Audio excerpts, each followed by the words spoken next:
Before we begin, let me ask you something.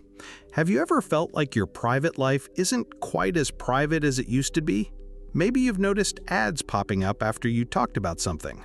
Or perhaps you wondered why your phone seems to know where you've been. Many seniors today are starting to realize that the world has changed. Technology that was once created to make life easier now comes with hidden strings attached, and often those strings are tied to your personal information. Now, don't get me wrong, modern devices can be helpful. They keep us connected to family, let us watch our favorite shows, remind us about important things, and even help us manage our health. But behind all of that convenience, there's something most people don't see. You're being quietly watched, tracked, and recorded in ways you never agreed to. And I'm not talking about complicated spy movies. I mean the everyday things sitting in your living room, your pocket, or right outside your front door. That's why today I want to share with you the 5 everyday places where seniors are being monitored without even realizing it. I promise, some of these will surprise you. And the last one? Well, that's the one that usually shocks people the most. My goal isn't to scare you, it's to help you protect yourself. Because the truth is, once you understand where your information is being taken, you can take simple steps to guard your privacy. And before we move on, I'd love to hear from you. Have you ever noticed your devices listening to you or seen an ad appear after you talked about something out loud? Share your experience in the comments. I think many of you will find you're not alone. 1. Smart TVs. Back in the day, a television was one of the simplest things in the house. You turned it on, changed the channel, adjusted the volume, and that was it. No internet, no hidden tracking, no worry. But the televisions we have today, smart TVs, are very different. They are not just screens anymore. They are computers connected directly to the internet. And that means they can do more than just show you a program. They can also quietly collect information about you. Most smart TVs keep track of everything you watch. They note which shows you pick, how long you watch them, what time of day you sit down, and even when you pause or rewind. At first, this might not seem like a big deal, but over time, all these little details form a picture of your daily habits. It's like someone is writing down what you do in your own living room without you ever asking them to. There's more. Many smart TVs come with built-in microphones and cameras. On paper, they're meant to make life easier. Things like voice commands, video calls, or easier searching. But the problem is, microphones and cameras don't always switch off when you think they do. In fact, there have been cases where TVs recorded conversations or stored images without the owner realizing it. Companies often say it's for improving your experience. But let's be honest, your private talks with your spouse, your grandkids, or even your doctor are not things you'd want saved in some company's database. Now, think about a normal day. You might be sitting in front of your TV talking to your grandchildren on the phone, or maybe you're discussing medications with your partner. If your privacy settings weren't adjusted when the TV was set up, those private words could be picked up without you knowing it. For seniors, this is especially concerning. That information can be used to target you with ads, pressure you into certain purchases, or even expose you to scams. But don't worry, you don't have to stop using your TV. The solution is simpler than that. You can protect yourself by checking your TV's privacy settings, turning off voice features if you don't use them, and covering the camera when it's not needed. Small steps like these can make a big difference. Your living room should be a place where you feel safe and relaxed, not a place where you're being silently observed. 2. Smartphone apps. For many seniors in the U.S., a smartphone has become an important part of daily life. It helps you stay in touch with children and grandchildren, look up directions, pay bills, and even manage health appointments. But while these devices are convenient, the apps inside them can quietly become one of the biggest sources of monitoring and data collection. And the surprising part is, most of the time, it happens without you realizing it. Every time you download an app, whether it's for games, shopping, weather updates, or health tracking, you are usually asked to agree to certain permissions. Now, who really reads those long agreements? Most of us just press accept because we want to use the app quickly. But hidden inside those permissions are often requests to access your microphone, your camera, your location, and even your contact list. This means the app can listen, watch, track where you go, and know who you talk to. For example, a simple flashlight app has no real need to know your location, but many of them still ask for it. Think about that for a moment. If an app knows where you shop, what time you leave the house, and even the kind of medicine you research online, that's a lot of personal information. Companies use this data to create a detailed picture of your life. They then sell this information to advertisers, who use it to target you with ads that feel oddly personal. Have you ever noticed seeing an ad for something you only mentioned in passing to a friend? That's not a coincidence, it's your data at work. For seniors, this is especially risky. Why? Because the ads you see can be carefully tailored to push you into making purchases you don't need or can't afford. Worse, scammers sometimes use the same tactics to lure people into traps. An app that seems harmless can end up exposing more privacy in ways you never intended. And once that information is out there, it's almost impossible to take it back. The good news is you're not powerless. You can start by reviewing the permissions of the apps you already have. If an app doesn't need access to your microphone or camera, turn those off in your phone's settings. Only download apps from trusted sources. And if you're not using an app anymore, delete it. These small steps can make your smartphone feel less like a spy in your pocket and more like the helpful tool it was meant to be. 3.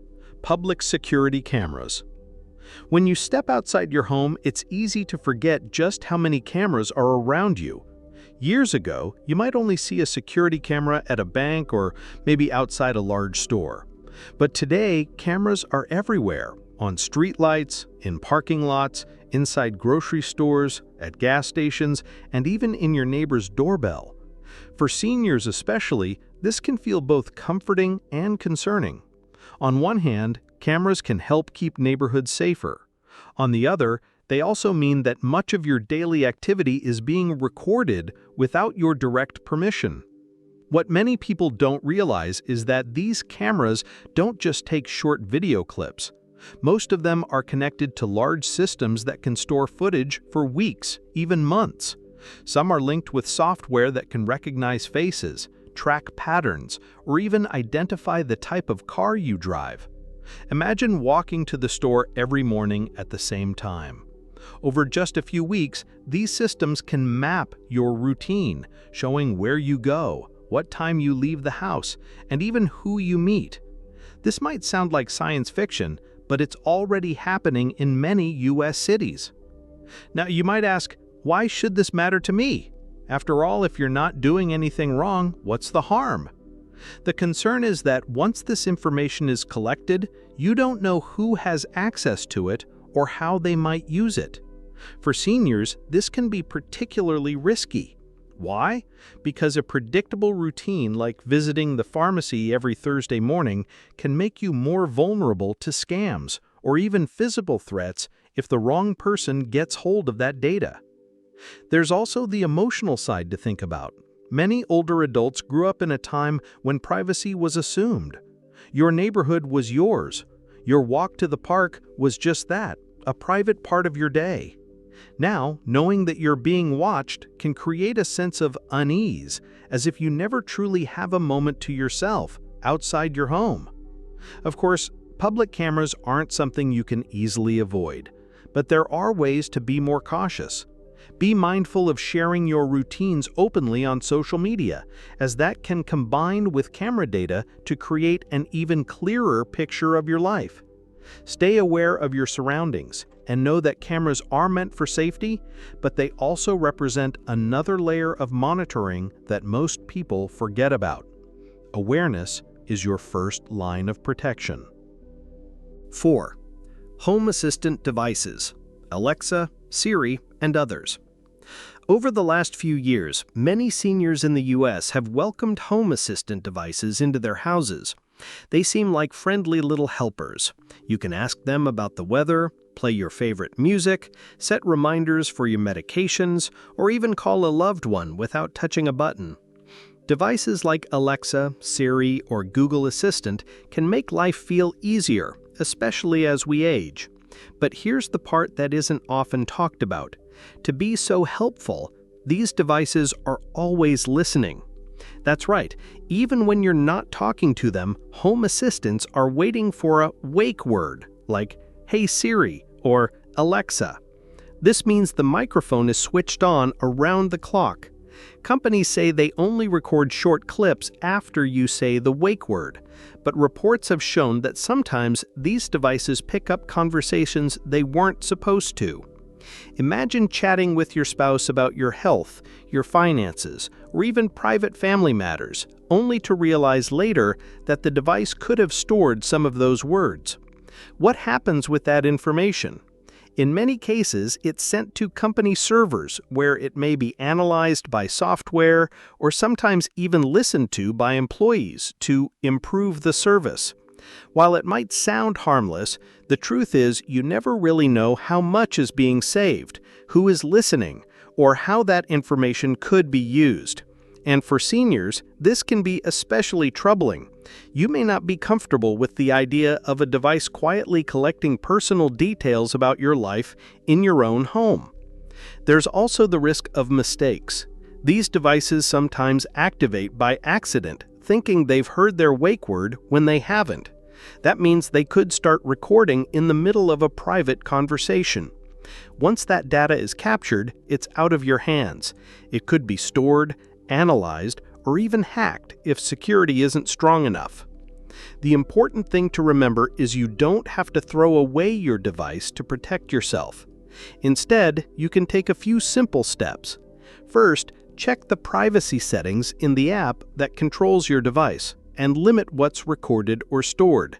Many of these devices let you review and delete recordings. Make that a habit. Second, if you're not using the assistant for long periods, consider muting the microphone. And if your device has a camera, cover it when it's not needed. These small actions can give you peace of mind. Your home should always feel like your space, not a place where a little gadget is quietly collecting your personal life. 5. Online searches. One of the simplest things many of us do every day is type something into a search bar. Maybe you're looking up a new recipe, checking the side effects of a medication, or even researching a vacation spot. It feels harmless, right? After all, it's just you and your computer or phone. But the truth is, online searches are one of the biggest ways companies learn about you, and for seniors, this can be especially sensitive. Every time you search, that information is saved somewhere. Search engines keep track of what you type, when you type it, and even where you are when you do it. Over time, this creates a detailed picture of your life, your interests, your health concerns, your finances, your routines. If you've ever noticed that after searching for arthritis treatment, you suddenly see ads for pain creams or medical devices, that's not an accident. It's your searches being turned into advertising opportunities. Now you might think, well, I don't mind seeing ads, they don't hurt me. But the issue goes deeper than that. These search histories can sometimes be shared with third parties, and that means your private concerns may not stay private. For example, searching about financial struggles could trigger ads that pressure you into taking loans. Looking up health issues might lead to targeted ads for expensive treatments or questionable miracle cures. And as many seniors know, scams often start by taking advantage of personal worries. Another concern is security. If your search history isn't protected, hackers or scammers could potentially gain access to it. That might sound far-fetched, but remember, once information is stored online, it's never completely safe. And for older adults who didn't grow up in the digital world, it's easy to underestimate how much of your life can be exposed through something as small as a search bar. The good news is you can take back control. Start by using privacy-focused search engines that don't track your activity. Many are free and easy to set up. You can also clear your browsing history regularly and adjust your settings to limit what's saved. And always be cautious about clicking on ads that appear after a search. Some are genuine, but others are designed to trick you. We've just walked through 5 common ways your privacy can be quietly monitored: smart TVs, smartphone apps, public cameras, home assistant devices, and even your online searches. Each one of these may seem small on its own, but together they paint a clear picture. The modern world is watching more closely than most of us ever imagined. And for seniors who value independence, dignity, and peace of mind, this can feel unsettling. But here's the important part to remember: you are not powerless. The goal of this conversation isn't to frighten you, but to give you the awareness and tools to protect yourself. Awareness is the first step. Once you know where your information is going, you can make simple choices to guard it. You don't need to throw away your TV or stop using your phone. Instead, you can take small, steady steps. Adjust privacy settings. Turn off features you don't use. Delete apps that feel unnecessary. And clear your browsing history. These may sound like tiny actions, but together they add up to something powerful: control. Privacy is really about choice. You should be the one deciding what to share, when to share it, and with whom. That's not just about technology, it's about respect. You've lived long enough to know that trust is earned, not given freely. And technology companies should be no different. Until they earn that trust, the safest path is to stay cautious and protect what matters most: your personal life. As you move forward, I encourage you to think about these 5 areas and take one action this week to secure your privacy. Maybe it's checking your TV settings, deleting an app you don't use, or trying a safer search engine. One small step at a time is all it takes. And I'd love to hear from you. What's one change you're planning to make after hearing this? Share it in the comments. Your experience might inspire someone else to do the same. Remember, privacy is your right, no matter your age, and with just a little awareness, you can enjoy the benefits of modern life without feeling like you're giving up your freedom.